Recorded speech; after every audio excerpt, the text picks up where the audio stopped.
update your faucet in your bathroom. 3 easy steps. Here we go. First thing to do, turn off your water. Make sure you get both sides hot and cold. Next, remove the actual faucet by unscrewing first the water, and then second the small little nuts that go around and hold in the actual faucet itself. They look like either this or sometimes that. Regardless, they basically just screw onto the bottom part of your faucet, just like this. Hold it up against the countertop. The other thing you want to do is clean underneath where you took it out.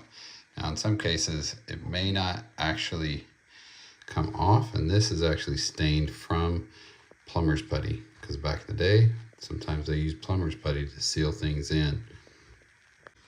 Also, don't forget to remove the old drain if yours came with a new drain kit like this.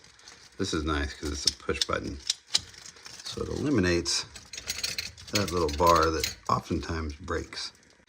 Now you may actually have to remove the P-trap, so it's a good idea to put a towel down and then remove the P-trap so you got room to move everything up and down. One of the best tools to remove plumbing, a pair of channel locks.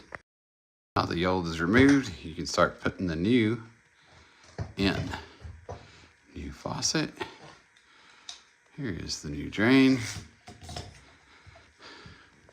And then underneath here, you're gonna wanna make sure and get this seal here and slide it up before you start connecting all of your drainage. Like that. And then slide the nut on. And here's the nut. You want to do this really tight, because that little washer underneath there is what pushes up against the bottom of the sink to prevent any leaking. Make sure you put the little washers on that slide into the drain right here where it seats. And don't forget the nut either. Put the new nuts on, connect the water, turn it on. Now wash your hands and check for leaks. And enjoy your new sink faucet.